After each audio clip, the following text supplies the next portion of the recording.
আল্লাহ, 3 বারের প্রধানমন্ত্রী ছিল দেশনেত্রী খালেদা জিয়া, অসুস্থ অবস্থায় আছে। আমরা সবাই তার জন্য দোয়া করি, আল্লাহ তাকে পুরাপুরি সুস্থতা দান করে দাও। ও দরদি আল্লাহ, আমি অসুস্থ, আমার মতো অসুস্থ অবস্থায় যারা হাত তুলেছে সুস্থতার নিয়ামত দান করো। আল্লাহ, গোটা বাংলাদেশের উপর রহম করো, গোটা বিশ্বের উপর রহম করো। মুসলমান যেখানে বিপদে আছে আল্লাহ মুসলমানদের হেফাজত করো। আল্লাহ মুসলমানদের তুমি হেফাজত করো। আল্লাহ আল্লাহুম্মা আনতাস সালাম ওয়া মিনকাস সালাম তাবারাকতা ইয়া যাল জালালি ওয়াল ইকরাম। মাবুদ, একজন আলেম হাফেজের সভাপতিত্বে আজকের এই জান্নাতের বাগান মাগরিবের নামাজের পর থেকে এত রাত পর্যন্ত চললো। আল্লাহ মেহেরবানি করে আজকের মাহফিল আমাদের সকলের হেদায়েতের জন্যে, নাজাতের জন্যে, জান্নাতের জন্যে কবুল করে নাও। এই মাহফিলের শুরু থেকে শেষ পর্যন্ত যত আলোচনা হয়েছে এর মধ্যে যদি ত্রুটি হয়, ভুল হয়, মাফ করে দাও। এর যা হাদিয়া মঞ্জুর করো সোনার মদিনায় নবী পাকের রওজা মোবারকে আল্লাহ কবুল করে নাও। তামাম আম্বিয়ায়ে কেরাম, আসহাবি কেরাম, তাবেঈন কেরাম, তাবেঈন কেরাম, তামাম পৃথিবীর মাটির নিচে যত মুমিন মুমিনাত আছে আল্লাহ সকলের আরওয়াহ পরে হাদিয়া কবুল করো। আল্লাহ, আমরা যারা হাত তুলেছি, আমাদের জনম দুঃখনী মা যাদের কবরে চলে গেছে, দরদের বাবা যাদের কবরের ঘরে চলে গেছে, আল্লাহ মেহেরবানি করে মা বাবার কবরকে জান্নাতের টুকরা বানায় দাও। আমাদের দাদা দাদি, নানা আত্মীয় স্বজন, শ্বশুর শাশুড়ি যাদের কবরে গেছে আল্লাহ কবরবাসীদের তুমি মাফ করে দাও। আল্লাহ, যে উদ্দেশ্য নিয়ে এই রামপুরার যুবকেরা আজকের কোরআনের বাগান লাগাইছে, এই সকল যুবকদেরকে আল্লাহ তুমি পরিপূর্ণ হেদায়েত দান করে দাও। আয় আল্লাহ, রোকসানা নামে একজন মা দান করেছে 5,000 টাকা, আল্লাহ তার দানকে কবুল করো। যেই যুবকেরা কষ্ট করে মেহনত করে এত সুন্দর আয়োজন করেছে, এই সকল যুবকদেরকে আল্লাহ তুমি 5 ওয়াক্ত নামাজি হিসেবে কবুল করে নাও। প্রত্যেক বছর এমন করে একটা কোরআনের মাহফিল যেন করতে পারে এমন ইমানি শক্তি এই যুবকদেরকে দান করে দাও। আল্লাহ, যারা যুবকদেরকে সর্বাত্মক সহযোগিতা করেছে, কেউ বুদ্ধি দিয়া, কেউ বিবেক দিয়া, আল্লাহ কেউ কাজ করে, আবার কেউ টাকা পয়সা দিয়া যারা সহযোগিতা করলো, আল্লাহ সবগুলোকে জান্নাতের বিনিময়ে কবুল করো। আল্লাহ গো, মেহেরবানি করো, দয়া করো। আল্লাহ, রামপুরার 3টা মসজিদকে কিয়ামত পর্যন্ত কবুল করে নাও। ও দরদি আল্লাহ, রিমন নামে একজন আল্লাহর বান্দা 2,000 টাকা দান করেছে, আল্লাহ কবুল করো। মাওলা, আজকের মাহফিলের সম্মানিত সভাপতিকে আল্লাহ তুমি কবুল করো। আজকের মাহফিলের 2 জন অতিথি বক্তব্য দিয়েছে, একজন চলে গেছে, একজন আছে। আল্লাহ, যে নিয়ত আমার ভাই, আল্লাহ তার জনগণের খাদেম হিসেবে কবুল করে নাও।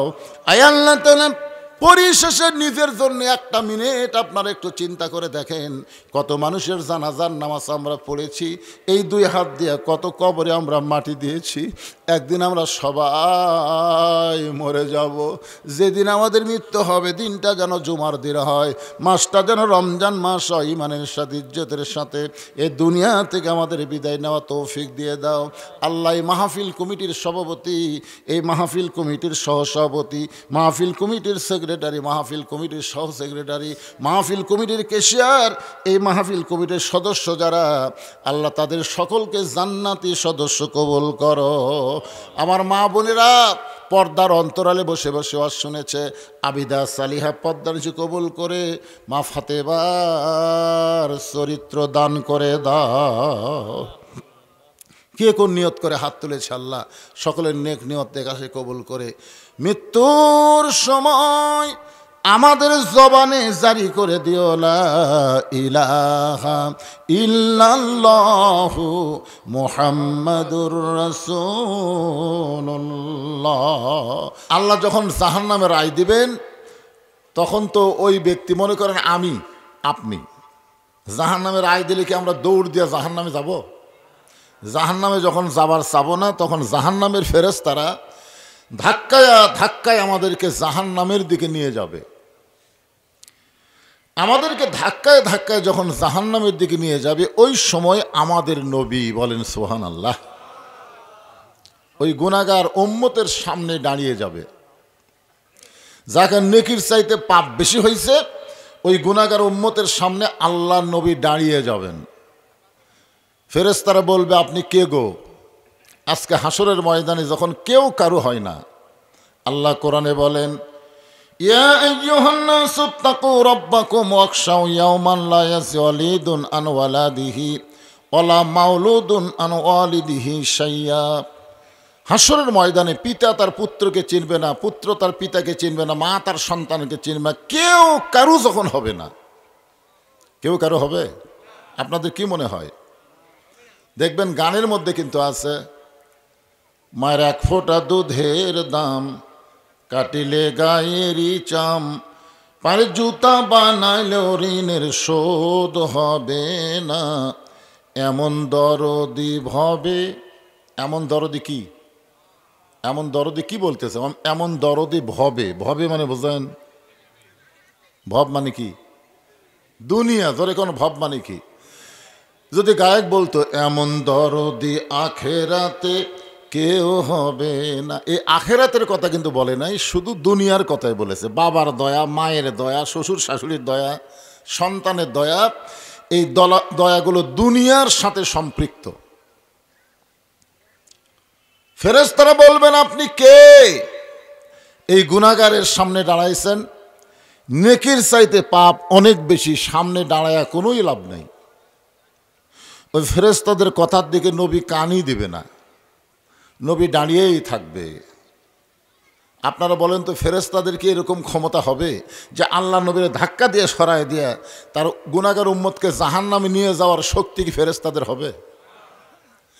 এমন সময় আল্লাহ জিবরাইলকে বললেন, জিবরাইল যাও হাসরের ময়দানে আমার পক্ষ থেকে নবীকে সালাম জানাও। জোরে কান সুবহানাল্লাহ। ফেরেশতা জিবরাইল এসে নবীকে সালাম দেবেন, আসসালামু আলাইকা, আসসালামু আলাইকা ইয়া রাসূলুল্লাহ। নবীকে কিভাবে সালাম দেওয়া লাগে আপনারা জানেন না? আমি পাশের মাহফিল আপনাদের শিখাইছি। সালাম দেওয়ার নিয়ম হচ্ছে আসসালামু কবলাল কালাম, কথাবার্তা বলার আগেই দেওয়া লাগবে সালাম। কেউ যদি আমাকে বলে হুজুর আসসালামু আলাইকুম, তাহলে কিন্তু সালাম হবে না। আগে কি কইছেন? আগে হুজুর কছেন, তারপরে সালাম দিয়েছেন।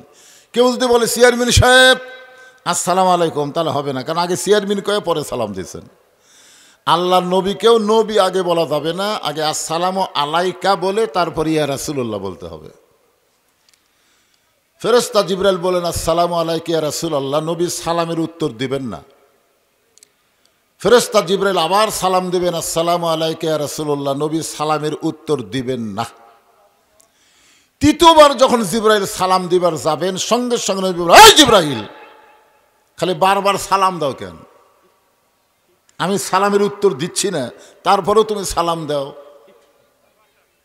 ফেরেশতা জিবরাইল বলে, ইয়া রাসূলুল্লাহ দুনিয়ার জীবনে আপনাকে বহুবার সালাম দিয়েছি, দেওয়া মাত্রই উত্তর দিচ্ছেন, তা হাসরের ময়দান আজকে কি হলো? আল্লাহ রাসূল বলে, জিবরাইল শুধু সালাম দিলে হবে না, সালাম দেওয়া শেখা লাগবে। সুবহানাল্লাহ না কেন? আপনি বলেন তো ওটা কি জিবরাইলের প্রথম সালাম না আগে আরও সালাম দিছে? কিন্তু নবী তখন তো রাগ করেনি, ভুলও ধরেনি, কিন্তু আজকে হাসরের ময়দানে নবী রাগ করে ভুল ধরে বললেন, জিবরাইল সালামের বচন হলো তিনটা। ধরে কোন কয়টা? এক বচন, দ্বিবচন, বহু বচন। তুমি যখন বলতেছ আসসালামু আলাইকা ইয়া রাসূলুল্লাহ, তখন এক বচনে শুধু আমি নবীকে সালাম দিচ্ছ, কিন্তু আমার গুনাহগার উম্মতকে বাদ দাও কেন? যাকে নিয়ে যাচ্ছে জাহান্নামে, যেই গুনাহগার উম্মতের সামনে আমি দাঁড়াইছি, তাকে বাদ দিয়ে সালাম দিলে কেন? জিবরাইল বলতেছে, হুজুর এক সালাম দিয়ে কোনো লাভ নেই, কারণ নেকির চাইতে পাপ অনেক বেশি, এক সালাম দিয়ে কি হবে?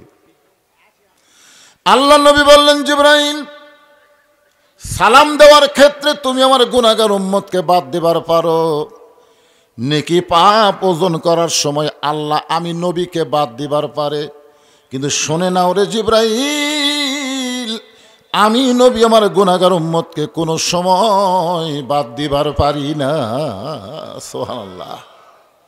মানে সালাম দেওয়ার সময় তুমি আমার উম্মতকে বাদ দিয়ে সালাম দিলা, নেকি আর পাপ ওজন করার সময় আল্লাহ আমাকে বাদ দিয়ে আমার গুনাহগার উম্মতের নেকি আর পাপ ওজন করলো। এই বিচার আল্লাহ করতে পারে, কিন্তু আমি নবী এই বিচার মানি না। ফেরেশতা জিবরাইল কয় সর্বনাশ, বিচার করছে কে? আর নবী বলতেছে এই বিচার আমি মানি না।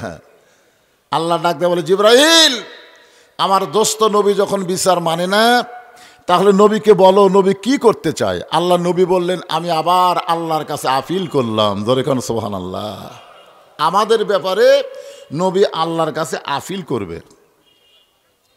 আবার গুনাহগার উম্মতকে নেকির পাল্লার কাছে নিয়ে যাওয়া হবে। নেকি আর পাপ ওজন করার পরে দেখা যাবে নেকির চাইতে পাপ বেশি। আল্লাহ বলে, হাবিব দেখেন তো আমি কি বিচার ভুল করছি? নেকির চাইতে পাপ বেশি হলে কি হবে? রাসূল বললেন জাহান্নামী হবে। তাহলে আমি তো জাহান্নামী দিচ্ছি, আপনি খামাখা সামনে দাঁড়ালেন। আল্লাহ রাসূল বলবেন, আল্লাহ আমার উম্মত আপনার ইবাদত করেছে, সেই নেকি আপনি নেকির পাল্লায় দিয়েছেন, কিন্তু আমার উপরে দরুদ শরীফ পাঠ করছে, সেই নেকির খবর কি? তখন আল্লাহ বলবে, ওই নেকি তো আমার কাছে নাই, আপনার কাছে আছে। সঙ্গে সঙ্গে নবী জামার আস্তিন থেকে দরুদের নেকিগুলো নেকির পাল্লায় দিবে, নেকির পাল্লার ওজন বেশি হয়ে যাবে। সেই নবীর প্রতি দরুদ পড়তে আমাদের কোন আপত্তি আছে? আছেন আমার মুক্তার, আছেন আমার বারিস্টার, সেই বিচারের হাইকোর্টেতে তিনি আমায় করবেন পার। আমি পাপী রাসূল জাবিন্দার। সকলে নবীর নাম যখন শুনবো মহব্বতে জবান খুলে বলবো সাল্লাল্লাহু আলাইহি ওয়াসাল্লাম। জবান খুলে বলবো, মিয়ান মিয়ান করে বললে হবে না। ফেরেশতারা যেন শুনবার পায় আর নবীর রওজা মোবারকে দরুদগুলো যেন পৌঁছায় দেয়। আপনাদের মনে কি হচ্ছে? আমাদের নবী মরে গেছে? মরে আছে? বাংলাদেশে কিছু কিছু আলেম নামের জালেম যারা কোরআন হাদিস চর্চা করে না, সাধারণ মানুষের মতো নবীকেও মৃত্যু ঘোষণা করে। জোরে কোন কথা ঠিক কিনা? বলে না নবীর জন্ম মৃত্যু দিন, নবীর জন্ম মৃত্যু দিন। আমরা সেই ছোটবেলায় গজল শুনছি, ইসলামের আলো জ্বালায়া দিয়া নবী ঘুমায়া আসেন সোনার মদিনায়। কি ময়রা আছে না ঘুমায় আছে? মাশাআল্লাহ। আপনারা তো বুঝতে পারলেন দরুদ কি মনে মনে না একটু জোরে? মাশাআল্লাহ। রামপুরা যুব সমাজ কর্তৃক আয়োজিত আজকের এই তাফসিরুল কোরআন মাহফিল ওয়াজ মাহফিলে আল্লাহ তাআলা জিনাকে সম্মানিত সভাপতির আসনে কবুল করেছেন হাফেজ মাওলানা আব্দুল বাসের সাহেব। আজকের এই মাহফিলের সম্মানিত সভাপতিকে অন্তরের অন্তঃস্থল থেকে আমি শুভেচ্ছা জ্ঞাপন করছি। আচ্ছা, যে সমস্ত ভাইয়েরা পিছনে দাঁড়ায় আছেন, আপনাদের নিয়ত কি সেটা বলেন তো? নিয়ত আছে তো? নিয়তের উপরই তো আল্লাহ রেজাল্ট দিবে। আপনাকে কি নিয়ত? আপনার কি বসবেন?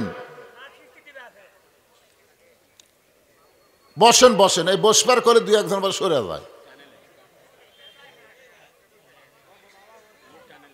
লোক বলে টানে নেওয়া লাগবে। টানে নেব কিভাবে?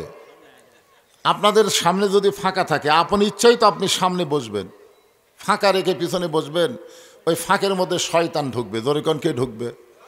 শয়তান। শয়তান ওই যে ছেলে দেখেন স্যান্ডেল হাতত নিয়ে চলে যাচ্ছে, ওই স্যান্ডেলের বাড়ি খাবেন? পিছনের লোকেরা যদি মাঝখানে ফাঁকায় বসবার চায়, স্যান্ডেল হাতত নিবে, ওই স্যান্ডেল আপনার মাথার উপর দিয়ে চলে আসবে। পায়ের স্যান্ডেল মাথার উপরে উঠুক, এটা আপনারা চান? যদি না চান তো নিজের ইচ্ছায় সামনে পুরা করে বসেন, ওরা বসলে পিছনে বসবে, অসুবিধা নেই। আজকের এই মাহফিলে আপনাদের মাঝে মাঝে যে সমস্ত আলেম ওলামা বসে আছেন,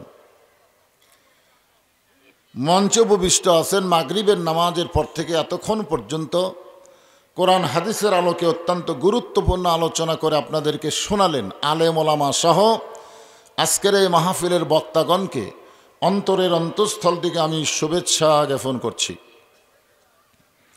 এই মুহূর্তে আমার সামনে যারা বসে আছেন, যিনাদেরকে আল্লাহ দয়া করে লিয়াবলুয়াকুম আইয়ুকুম আহসানু আমালা ওয়া হুয়াল আজিজুল গফুর।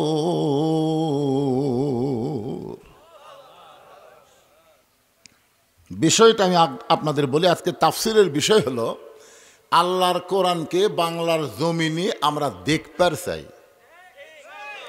সারা জীবন খালি শুনলে হবি না, এটা দেখা লাগবে এই জিনিসটা আসলে কি। আমরা এই কথা বলবো, সব দেখা হলো শেষ। আগামীতে দেখবো আমরা আল্লাহর কোরআনের বাংলাদেশ। কারা কারা রাজি? দুই হাত তুলে একটু আল্লাহকে দেখান তো দেখি। লিল্লাহে তাকবীর। হাত নামান। মাশাআল্লাহ। হাত নামা। ধরে আছে হাতরে, ও মোবাইল ধরে আছে। তাহলে আপনাদের আজকের সাবজেক্ট কি? আল্লাহর কোরআনকে আমরা দেখতে চাই, দেখতে চাই আসলে এই কোরআনটা কি। বর্তমানে আমরা বাংলাদেশে কোরআনকে যেভাবে দেখতেছি, কোরআন পড়ে পড়ে মানুষের জন্য খতম করতেছে, দোয়া করতেছে, আল্লাহ এক খতম কোরআন পড়লাম, এর যা সওয়াব হয় দিয়ে দিও। নবীর হাদিস হচ্ছে, যে ব্যক্তি কোরআন পড়বে প্রতি অক্ষরে আল্লাহ তাকে 10টা করে নেকি দিবে। যে পড়বে তাকে। ওই এখন কোরআন খতম যে যদি বলে আল্লাহ যা সওয়াব হচ্ছে উমুক দাও, তাহলে হাদিসের সাথে মিল হলো? কারণ যে পড়বে, আলিফ 10 নেকি লেখা শেষ, লাম 10 নেকি লেখা শেষ, মিম 10 নেকি লেখা শেষ, পড়াও সারা লেখাও শেষ। এরপরে যদি আবার সালাম দিবার চাই, সালাম যে আল্লাহ যা সওয়াব আছে উমুক দাও, ফেরেশতারা বলবে আল্লাহ একই সওয়াব কয়বার? পড়ার সাথে সাথে তোর লেখাই শেষ হয়ে গেল, ওর জন্যই লেখা হলো। তারপর উনি যে চালান দেয়, এখন কি করা যায়? আল্লাহ বলে, শোনে নাও, কোরআন মরা মানুষের জন্য কিতাব না, কোরআন হলো জীবিত মানুষের হেদায়েতের খোরাক। জোরে কোন কথা ঠিক কি না? সারা জীবন কোরআনের বিরুদ্ধে চারণ করছে, ওই নেতা মরছে। এখন আমাদের মতন কতগুলো হুজুর যাই বলে আইরে সেই দিকে যাই রে, বুঝাশোনা নাই রে, যাই ডাকে সেই দিকে যায়। এখন কে ডাকলো? আল্লাহ ডাকলো না শয়তান ডাকলো? একটু চিন্তা করার দরকার আছে না নাই? আপনারা বলেন তো, যেই ব্যক্তি জীবিত অবস্থায় কোরআনের বিরুদ্ধচারণ করেছে, মরার পরে ওই ব্যক্তির জন্য কোরআন খতম দেওয়া, এটা আল্লাহর ডাক না শয়তানের ডাক? জীবিত অবস্থায় কোরআন মানেনি, কোরআন খতম দিয়ে জান্নাতে যাবি, ইয়ার কি মারতেছেন? কোরআন ইয়ার কি মারার কোনো কিতাব না। এই কোরআন সম্পর্কে আল্লাহ বলেছেন, অনুনাজ্জিলু মিনাল কুরআনি মা হুয়া শিফাউ ওয়া রাহমাতুল লিল মুমিনিন।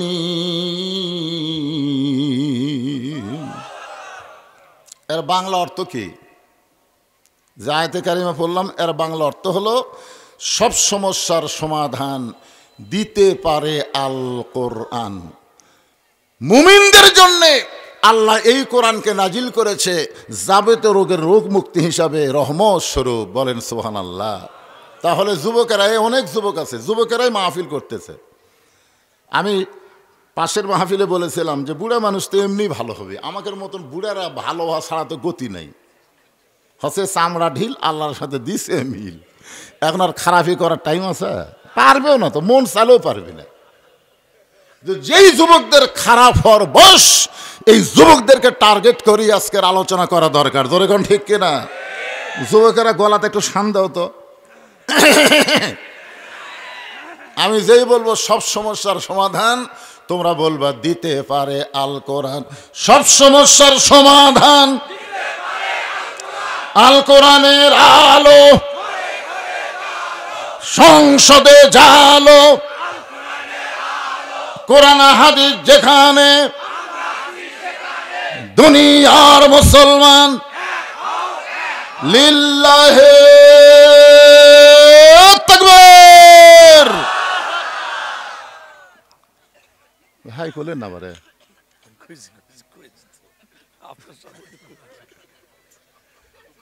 আসলে কি হলো?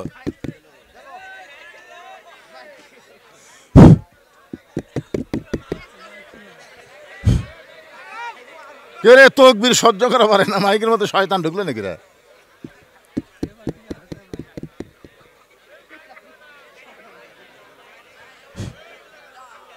ঠিক হবে, ঠিক হবে, অসুবিধা নেই। বিসমিল্লাহ কয়ে হাত দাও, বিসমিল্লাহ কয়ে হাত দাও।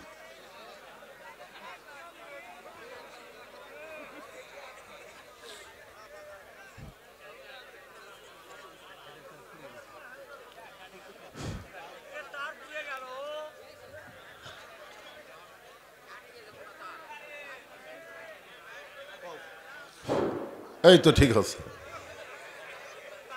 মাশাআল্লাহ, সুবহানাল্লাহ, আলহামদুলিল্লাহ।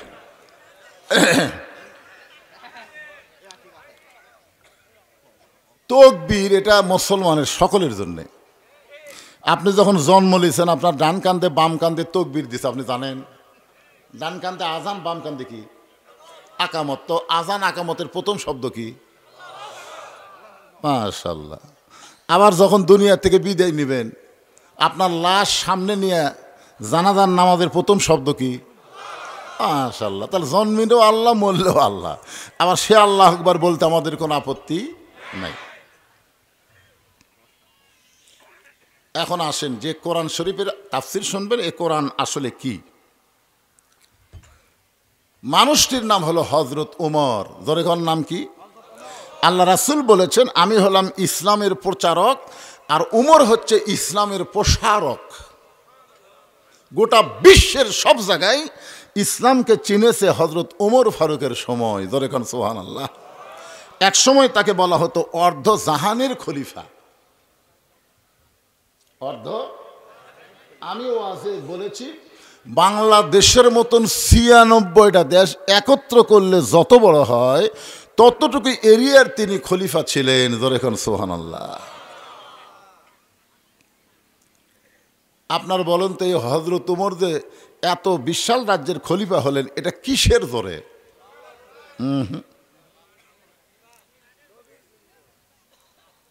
না জানা আগে বলা যাবে না। এই যে কোরআন শরীফ দেখতেছেন, ওমর ফারুক নবীকে হত্যা করার জন্য রওনা দিয়েছিল, এটা আপনারা জানেন না? আচ্ছা, সরাসরি নবীর কাছে না এসে রাস্তার মধ্যে খবর পেল তার বোন ভগ্নিপতি ইসলাম ধর্ম গ্রহণ করছে।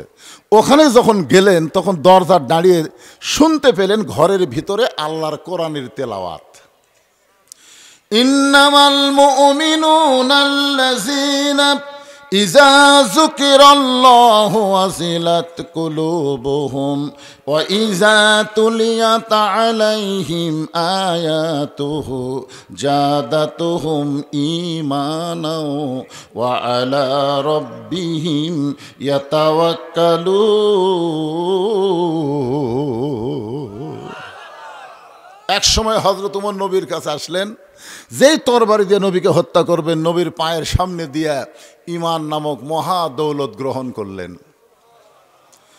এই কোরআনের ওসিলায় আল্লাহ এক সময় হযরত ওমরকে অর্ধজাহানের খলিফা বানায় দিলেন। এখন আল্লাহর কোরআনটা কেমন পাওয়ারফুল, কোরআনের কত শক্তি, এটা দেখার জন্যে হযরত ওমর মদিনার অলিগলি ঘুরতেছেন শুধুমাত্র আল্লাহর কোরআনকে দেখার জন্য। শুনেছি বহুদিন, আজকে আল্লাহর কোরআন দেখার দরকার আছে না নাই? ওমর ফারুক কোরআন দেখতে গিয়ে দেখেন বিস্তীর্ণ মরুভূমির মধ্যে একজন রাখাল উট আর দুম্বা চড়ায়। হযরত ওমর আল্লাহর কোরআনকে দেখার জন্য রাখালকে সালাম দিলেন, আসসালামু আলাইকুম রাখাল ভাই, আমার পেটে ক্ষুধা লাগছে, আমি উটের এক পেয়ালা দুধ চাই। রাখাল মুস্কি মুস্কি হাসে। ওমর ফারুক বলে, রাখাল তোমাকে সালাম দিলাম, উটের দুধ চাইলাম, তুমি কিছুই না বলে মুস্কি মুস্কি হাসো কেন? রাখাল বলে, পথিক তোমার সালামের উত্তর দিব না, উটের দুধ তোমাকে দিবার পারবো না, আগে জানতে হবে তোমার পরিচয়। ওমর ফারুক চিন্তায় পড়ে গেলেন, আমি অর্ধ পৃথিবীর খলিফা হই আল্লাহর কোরআন দেখার জন্য আইছি, এখন যদি আমার পরিচয় দেই তাহলে গুমর তো ফাঁস হয়ে যায়। এমন চিন্তা ওমর যখন করতেছে আল্লাহর কোরআন সামনে বলে, ওমর রাখাল যখন তোমার পরিচয় চাইছে তুমি আসল পরিচয় দাও। তোমার আসল পরিচয় তুমি ওমর না, তোমার আসল পরিচয় তুমি অর্ধজাহানের খলিফা না, তোমার আসল পরিচয় হলো মিল্লাতা আবিকুম ইব্রাহিম ওয়া সাম্মাকুমুল মুসলিমিন। আল্লাহর কোরআন বলে, ওমর তোমার পরিচয় তুমি ওমর না, তুমি অর্ধজাহানের খলিফা না, তোমার পরিচয় হলো তোমার জাতির পিতা ইব্রাহিম, তোমার নাম রেখেছে মুসলমান। আমাদের জাতির পিতার নাম কি? যারা বলতেছেন না তারা কি অন্য কাউকে জাতির পিতা বানাচ্ছেন? তাহলে জবান খুলে বলেন জাতির পিতার নাম কি? আরো জোরে। শেখ মুজিবর। যেই বলবো শেখ মুজিবর আপনার বলবেন ঘোড়ার ডিম। ধরে বলেন কিসের ডিম? ঘোড়ার কি ডিম হয়? তার মানে বোঝা গেল শেখ মুজিবুর জাতির পিতা হয়, মুসলমানদের জাতির পিতা। আল্লাহ কোরআনে বলেছেন মিল্লাতা আবিকুম ইব্রাহিম ওয়া সাম্মাকুমুল মুসলিমিন। ওমর ফারুক বলে, রাখাল আমার পরিচয় যদি শুনতে চাও তাহলে আমার পরিচয় হলো আমি একজন মুসলমান। রাখাল মুসকে মুসকে হাসে। ওমর ফারুক বলে, আমি কোরআন থেকে মুসলমানের পরিচয় দিলাম, এরপরও হাসো কেন? রাখাল বলতেছে, আসল না নকল? ওমর ফারুক চুম করছে। ওমর ফারুক বলে, মুসলমান তো মুসলমানই, এর মধ্যে আসল নকল কি? রাখাল বলতেছে, আসল মুসলমান যারা হবে তারা চাওয়ার ব্যাপারে সতর্ক থাকবে। আসল মুসলমান দরকার হলে ফাঁসির মঞ্চে যাবে, কিন্তু রাষ্ট্রপতির কাছে বাঁচার দরখাস্ত লিখবে না। এরকম কিছু মুসলমান আমাদের বাংলাদেশে ছিল, আপনারা জানেন, যে মুসলমানদেরকে বলা হলো ফাঁসির দণ্ড থেকে যদি বাঁচতে চান রাষ্ট্রপতির কাছে দরখাস্ত লেখেন, রাষ্ট্রপতি দয়া করে যদি মাফ করে আপনার ফাঁসি হবি না। ওই মুসলমানের উত্তরে বলল যে এরকম বহু রাষ্ট্রপতিকে আমরা জীবনে মরা দেখছি, যারা মরে যায় তাদের কাছে কোনো ইমানদার জীবন ভিক্ষা চায় না। ধরে কার কথা ঠিক কিনা? জীবন ভিক্ষা চাইতে হবে কার কাছে? যিনি কোনোদিন মরে না। বলেন তো তিনি কে? কুল্লু মান আলাইহা ফানিউ ওয়া ইয়াবকা ওয়াজহু রাব্বিকা যুল জালালি ওয়াল ইকরাম। ওমর ফারুক বলে, রাখাল মুসলমান তো মুসলমানই, এর মধ্যে আসল নকল কি? রাখাল বলতেছে, আসল মুসলমান যারা হবে তারা চাওয়ার ব্যাপারে সতর্ক থাকবে। তুমি সত্যি করে বলো তো, তুমি দুধ চাইছো কার কাছে? ওমর ফারুকের চোখ দিয়ে দর দর করে পানি পড়তেছে। আল্লাহ, তোমার কোরআন যখন দুনিয়াতে চালু থাকবে, উমর যদি ভুল করে একটা রাখাল পর্যন্ত ভুল ধরার সাহস পাবে। ধরে গেল সুবহানাল্লাহ। আপনারা বলেন তো, আপনাদের মসজিদে আল্লাহর কোরআন চালু আছে না নাই?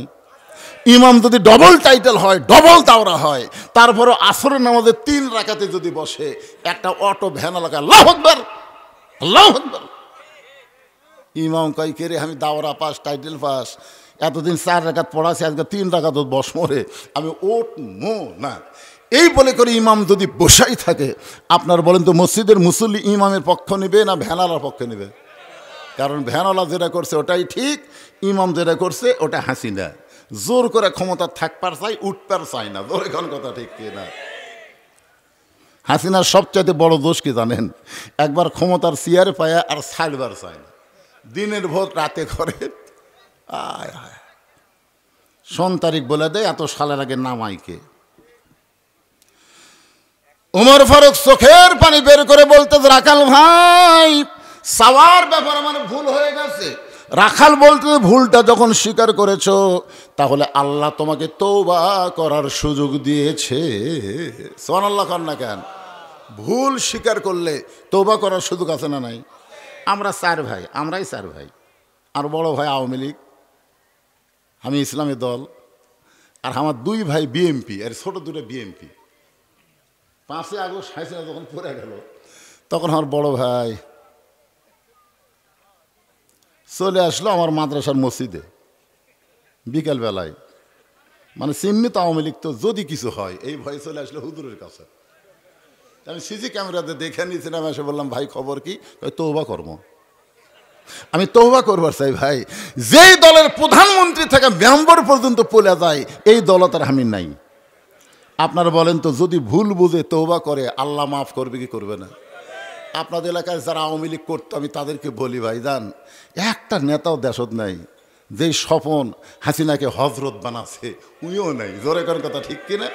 যেই স্বপন আমাকে কালাই ফেতলাল আক্কেলপুরের মধ্যে ঢুক ফের দেয়নি, আজকে আমি কুটি রে।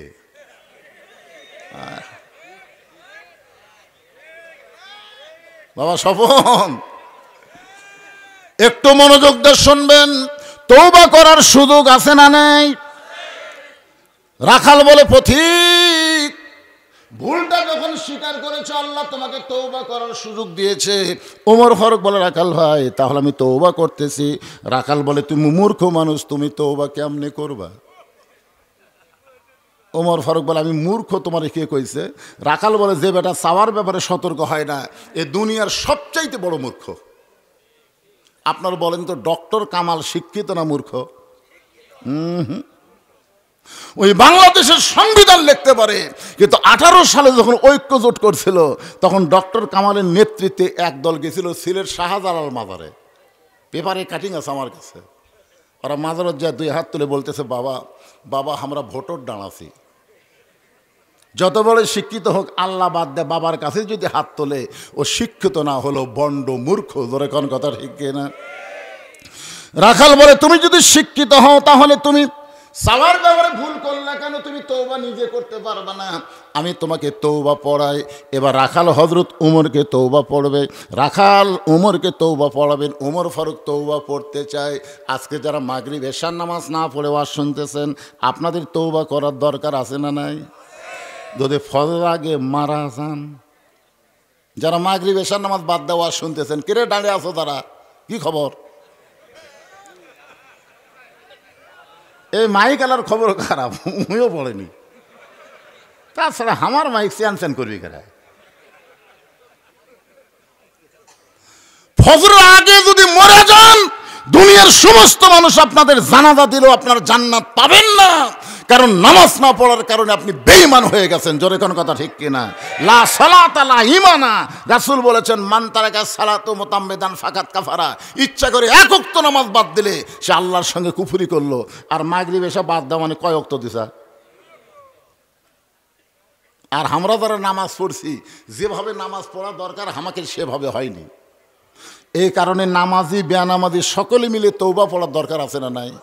তাহলে আমার সঙ্গে সকলে পড়েন, আস্তাগফিরুল্লাহ রব্বি মিন কুল্লি যামবি ওয়া তুবু ইলাইহি লা হাওলা ওয়ালা কুওয়াতা ইল্লা বিল্লাহিল আলিয়্যিল আযীম। ওমর ফারুক তওবা করার পরে বলতেছে, ও রাখাল ভাই আল্লাহর ওয়াস্তে উটের 1 পেয়ালা দুধ দাও। আগে কি কইছিল? রাখাল ভাই উটের 1 পেয়ালা দুধ দাও। তওবা করার পরে বলতেছো, রাখাল ভাই আল্লাহর হস্তে উটের 1 পেয়ালা দুধ দাও। রাখাল মুস্কি মুস্কি হাসে। ওমর ফারুক বলে, রাখাল আবার হাসতেছে কেন? বলে, হাসার কারণ হলো তওবা করার পরে তুমি আবার মুনাফিকি করলে। যেই কইছে মুনাফিক, ওমর ফারুকের চেহারা রক্তের মতো লাল। মুখে যা আসে তা বলো কেন? আমার মধ্যে মুনাফিকের কি দেখলে? রাখাল বলে, এই মিয়া সিল্লেস কেন? লিমা তাকুলু মা লা তাফালুন। তোমার মুখের সাথে মনের মিল নাই। তুমি সত্যি করে বলো তো, আমি কি উটের মালিক? আমি যদি উটের মালিক হইতাম তুমি আমাকে রাখাল বললা কেন? আর যখন রাখাল বলেছো তখন তোমার মন বলতেছে আমি উটের মালিক না। আর মালিক বাদ রাখালের কাছে কেউ যদি আল্লাহর রাস্তেও চায়, রাখাল দিবার পারবি? যার প্রমাণ আমি নিজে। আপনার বাইকওয়ালা মাহফিল করে টেস্ট থেকে যেই মাত্র নামছি, ইতিমধ্যে 100 টাকার একটা চকচকা লোট আমার হাতের মধ্যে একজন দিয়া কয়, হুজুর দোয়া করেন। আমি বললাম, কি দোয়া ভাই? কারণ বইয়ের বেটা বাচ্চা হয়েছে, আল্লাহ যেন একটা পুত্র দেয়। আমি চোখ বন্ধ করে দেখলাম আমার দোয়া দিয়ে কাম হবি না, কারণ আমি নিজেই 3টা মেয়ের বাপ। আমার দোয়া দিয়ে যদি কাম হতো তাহলে আল্লাহ আমাকে একটা পুত্র দিত। জোরে কোন কথা ঠিক কিনা? আপনারা কি মনে করছেন পরপর 3টা মেয়ে আল্লাহ আমাকে দিয়েছে, আমি কিছুই দোয়া করিনি? প্রথম মেয়ে হওয়ার পরে আমি খুব একটা বেজার না, কারণ প্রথম মেয়ে হওয়া রহমতের লক্ষণ। কিন্তু পরের বার যখন বইয়ের বাটে বাচ্চা এলো, আমি সেই দোয়া করছি, আল্লাহ একটা মেয়ে দিয়েছে, এবার একটা ছেলে দাও। আল্লাহ আবার একটা মেয়ে দিল। 2 মেয়ে যখন আমার বিয়ের বয়স হয়ে গেছে, তখন আমি 3য়বার আর একটা চান্স নিলাম আমার বাপ মায়ের অনুরোধে। আল্লাহ সেইবারও একটা মেয়ে দিছে। তার মানে বোঝা গেল এত দোয়ার পরে আমার বইয়ের পেটেই পুত্র হয়নি। আমি 200 টাকা দিয়ে বললাম, ভাই কয় না হুজুর আমি তো টাকা চাইনি। আরে পাগলা তুইও যা আমও তাই। বলে, আমি হলাম শ্রোতা, আপনি হলেন বক্তা, আপনার সাথে আমার তুলনা কেমনে হয়? বলে, পাগল পরপর 3টা মেয়ের বাপ। আমার দোয়াতে যদি পুত্র সন্তান হতো তাহলে আল্লাহ আমাকে একটা পুত্র দিত। লোকটা বলে, হুজুর তাহলে আপনার টাকা আপনি দেন, আমারটা আমাকে দেন। ওরে যখন টাকা দিছি মারতেছে দৌড়ে, পিছন থেকে হাত ধরে বললাম, কোথায় যাবি? বলে, ওই হুজুরের কাছে যাবো যার বেটা চাওয়াল আছে। আমি কইলাম, কোনো হুজুর না, কোনো পীর না, কোনো মাজার না, পাবার যদি চাও তাহলে মালিকের কাছে চাও। পাবার যদি চাও তাহলে চাইতে হবে কার কাছে? রাখাল বলে, পথিক সত্যি আল্লাহর রাস্তায় উঠে যদি 1 পেয়ালা দুধ চাও তাহলে এখানে মালিকের বাড়ি হলো 10 মাইল দূরে। ওই মালিকের বাড়ির দরজাত গিয়ে বলো, মালিক তোমার রাখাল উট আর দুম্বা চড়াই, তুমি মালিক যদি হুকুম দাও তাহলে রাখাল আল্লাহর হস্তে উটের 1 পেয়ালা দুধ দিবে। ওমর ফারুক বলে, রাখাল ভাই এত কষ্ট করে মালিকের বাড়ি যাওয়ার দরকার নাই, বরং তোমাকে 2টা টাকা দিলাম, এই 2টা টাকার বিনিময়ে তুমি উটের 1 পেয়ালা দুধ দাও। রাখাল বলতে তো, পথিক তুমি কি হজরত উমরকে চিনো? রাখাল হজরত উমরকে বলে, পথিক তুমি কি হজরত উমরকে চিনো? যদি উমরকে চিন্তা তাহলে এরকম বেসাইদা প্রস্তাব দিতা না। উমরের গুপ্ত বাহিনী যদি দূর থেকে দেখবার পায় তুমি আমাকে 2 টাকা ঘুষ দিছ, আর মালিক বাদ আমি তোমাকে উটের 1 পেয়ালা দুধ দিলাম, তাহলে তোমাকেও ধরবে আমাকেও ধরবে। এ বুড়া বয়সে কি তুমি ধরা খাবার চাও? ওমর ফারুক বলে, রাখাল ভাই তাহলে চলো পাহাড়ের গুহার মধ্যে যাই, ওই গুহার মধ্যে গিয়ে গোপনে তোমাকে 2টা টাকা দেব, আর তুমি গোপনে উটের 1 পেয়ালা দুধ দেবে। ওমরের গুপ্ত বাহিনীও ধরতে পারবে না, তোমার মালিকও জানতে পারবে না। রাখাল চিল্লায় বলে, তুমি ভণ্ড, তুমি ভণ্ড, তুমি ভণ্ড। ওমর ফারুক বলে, রাখাল আমার মধ্যে ভণ্ডামির কি দেখলা? রাখাল বলে, পথিক ওই গুহার মধ্যে দেওয়া নেওয়া করলে ওমরের গুপ্ত বাহিনী দেখতে পাবে না, আমার মালিক জানতে পারবে না, কিন্তু রাখালের আল্লাহ দেখতে পায়। লিল্লাহে তাকবীর। যেই বলেছে রাখালের আল্লাহ দেখতে পায়, সঙ্গে সঙ্গে ওমর ফারুক মারছে দৌড়। 1 দৌড়ে পাহাড়ের পাদদেশে গিয়া 2 রাকাত নামাজ পড়ে বলতেছে, আল্লাহ তোমার কোরআন এত সুন্দর। তোমার কোরআন যখন দুনিয়াতে চালু থাকে তখন কেউ না দেখলেও আল্লাহ দেখে, এই বিশ্বাস প্রত্যেকটা মুসলমানের অন্তরে থাকে। কেউ না দেখলেও কে দেখে? আরো জোরে কন। আমাদের বাংলাদেশে এই বিশ্বাস আছে? তোমার কোরআন এত সুন্দর আল্লাহ, তোমার কোরআন এত সুন্দর। এতক্ষণ তো আমি রাখালের মধ্যে তোমার কোরআন শরীফ দেখলাম, আমি তো রাখাল দেখি নাই, রাখালের ভিতরে তোমার কোরআন শরীফ আমি দেখতে পাই। ধরে কর সুবহানাল্লাহ। আল্লাহর কাছে ওমর ফারুক শুকরিয়া করে কাঁদতেছে। ইতিমধ্যে রাখাল পিছনে এসে বলে, যতই কান্দো উটের দুধ দেওয়া গেল না। ওমর ফারুক বলে, রাখাল ভাই উটের দুধের কোনো দরকার আমার নাই, আমি শুধু তোমার কাছে জানতে চাই, ওই না দেখা আল্লাহকে কলিজার মধ্যে জায়গা দিয়ে আল্লাহর কোরআন অনুযায়ী চলতেছ, এর বিনিময়ে তোমার চাহিদা কি? এই বাংলাদেশে যারা কোরআনের দল করে তারা কি খুব ভালো আছে? কথা কয় না, ভালো আছে? তুমি একটা উট দুম্বা চড়াও রোদের মধ্যে, তোমার ভালো বাড়ি নাই, ভালো খাওয়াও নাই, তোমার চাকরিটাও খুবই কষ্টের চাকরি, এরপরেও তুমি আল্লাহর কোরআন অনুযায়ী চলতেছো, এর বিনিময়ে তোমার চাহিদা কি? রাখাল চোখের পানি বের করে বলে, পথিক আমার চাহিদার কথা যখন শুনতে চাও তাহলে শোনো।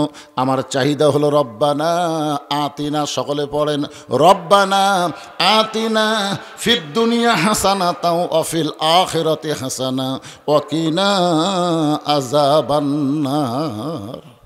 ওমর ফারুক বলে, রাখাল আমি তোমার চাহিদার কথা শুনতে চাইলাম আর তুমি আল্লাহর কোরআন শুনেলে, তার মানে? রাখাল বলে, তুমি আসলেই মূর্খ। আরে পাগল, এই আয়াতের মধ্যে আমার 2টা চাহিদার কথা আছে। একটা চাহিদা হলো আতিনা ফিদ দুনিয়া হাসানা, আর একটা চাহিদা হলো অফিল আখিরাতি হাসানা। আমার দুনিয়ার চাহিদা হলো মহামানব হযরত উমরকে আমি এক নজর দেখতে চাই, যে উমর আল্লাহর কোরআন দিয়ে রাষ্ট্র চালানোর কারণে আমার মতন রাখাল না দেখা আল্লাহকে কলিজার মধ্যে জায়গা দিবার পারছি, সে হযরত উমরকে খালি একটাবার যদি দেখতে পাইতাম তাহলে দুনিয়ার চাহিদা আল্লাহ আমার পুরা করত। আমার 2 নম্বর চাহিদা হলো, আমি রাখাল যখন মরে যাব অধম রাখালকে আল্লাহ যেন জান্নাত দেয়। তাহলে রাখালের 1 নম্বর চাহিদা কি? আতিনা ফিদ দুনিয়া, দুনিয়ার সৌন্দর্য হলো ভালো একটা নেতা দেখা। ভালো নেতা বোঝেন আপনারা? আগামী ইলেকশনে আপনারা কি নেতা দেখবেন? কি নেতা? আরে নাম ধরে বলা লাগবে। আমি বলছি ভালো নেতা, যেই নেতা আল্লাহর কোরআন দিয়ে রাষ্ট্র পরিচালনা করবার চায়, এমন নেতার দরকার বাংলাদেশে আছে না নাই? জোরে করে আছে না নাই? হ্যাঁ, কোন দল করবে সেটা সে দলের ব্যাপার। ভালো নেতা একটা ব্যাপারে আমরা মোটামুটি পরিষ্কার, আগামীতে আর কোনো মেয়ে মানুষের নেতৃত্বে বাংলাদেশ চলবে না, এরকম একটা পরিষ্কার ধারণা পাচ্ছি। কথা কন না কেন ভাই, কথা কন না কেন? এতগুলো মরদ মানুষ যা বিপদে আসলাম ভাই, আমরা থাকি নিচে, ওরা থাকে উপরে। অথচ আল্লাহ কোরআনে বলেছে আর রেজালু কাওয়ামুনা আলান নিসা, পুরুষেরা থাকবে উপরে, নারীরা থাকবে তলে। আর আমরা এত বছর যে কি হলাম ভাই।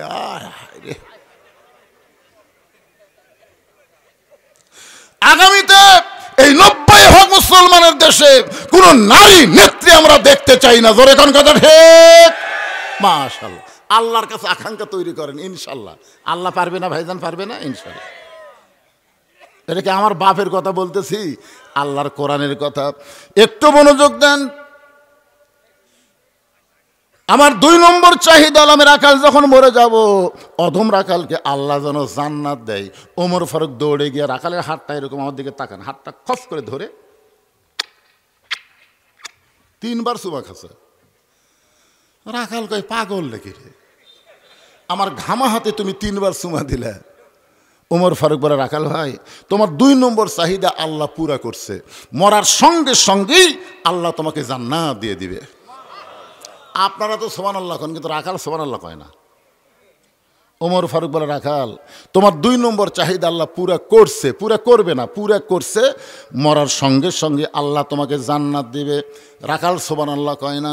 এবার হযরত ওমর আল্লাহর কোরআন তেলাওয়াত করতেছে, ইন্নাল্লাযীনা ক্বালু রাব্বুনাল্লাহু সুম্মা ইসতাকামু তাতানাজ্জালু আলাইহিমুল মালায়েকা আল্লা তাখাফু ওয়া লা তাহজানু ওয়া আবশিরু বিল জান্নাতিল্লাতী কুনতুম তুআদুন।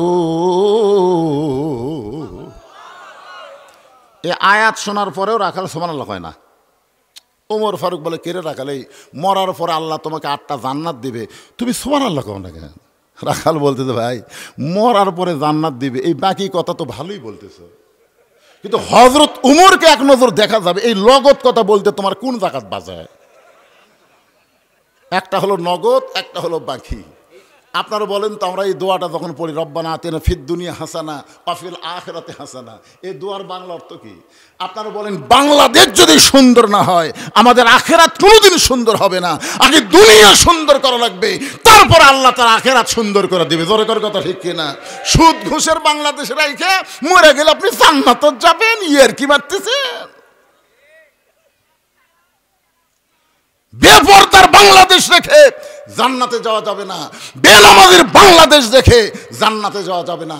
আগে বাংলাদেশকে সাইজ করা লাগবে, তারপরে জান্নাতে যাওয়া লাগবে। কি বললেন? আতিনা ফিদ দুনিয়া হাসানা, এরপর ফিল আখিরাতে হাসানা। রাখাল বলতেছে, মরে গেলে জান্নাত পাবো, ভালোই তো কও, কিন্তু হযরত উমরকে এক নজর দেখতে পাবো, এই কথা বলতে তোমার কোন জায়গায় বাজে?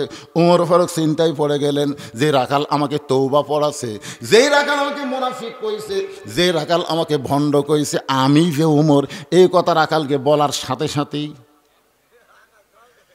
কি মনে করতেছেন, যে উমর রাস্তাতে গেলে শয়তান কয়দিন যায় না, আর সেই উমরও কি পড়াছে? তওবা পড়াছে, মুনাফিক করছে, ভণ্ড করছে। এখন যদি বলে রাখাল ভাই আমি উমর রে, বলাও সারা, হার্ট ফেল করে মরাও সারা। ওমর ফারুক চিন্তায় পড়ে গেলেন, আমি যে উমর, এই কথা রাখালকে কেমনে বলবো? এমন সময় আল্লাহর কোরআন ওমর ফারুকের সামনে এসে বলতেছে, উদউ ইলা সাবিলি রব্বিকা বিল হিকমাহ। ওমর, ডাইরেক্ট যদি বলবার না পারো তাহলে হেকমতের সাথে বলো। ওমর ফারুক বলে, রাখাল ভাই তুমি সত্যিই কি উমরকে দেখবার চাও? রাখালকে, কি পাগল রে, আমার সারা জীবনের সাধনা একটা বার শুধু ওমরকে দেখতে চাই। ওমর বলে, রাখাল সত্যিই যদি ওমরকে দেখতে চাও, তাহলে তোমাকে ফজরের নামাজ সামনে কাতারে আদায় করা লাগবে। ফজরের নামাজ যদি সামনে কাতারে আদায় করো, মেহরাবের মধ্যে যেই মানুষটাকে দেখবা ইমামতি করতেছে, ওই মানুষটি হলেন হযরত ওমর। আল্লাহর কোরআনটা যখন বাংলাদেশ চলবে, প্রত্যেকটা নেতাকে মসজিদের ইমামতি করার যোগ্যতা থাকা লাগবে। যেই নেতা ইমামতি করবার পারবে না, ওকে জনগণ ভোট দিবারও চাবে না। জোরে কোন কথা কন না কেন? আল্লাহর কোরআন দিয়ে রাষ্ট্র চললে ওই তেলতলা মালেরা সামনে আসবে না। তেলতলা মাল, মোসও নাই, দাড়িও নেই। আপনার কন্ত ইমামতি করবার গেলে মানুষ কিন্তু খালি ভিতর দেখে না, বাইরেও দেখে, দেখে না ভাইজান?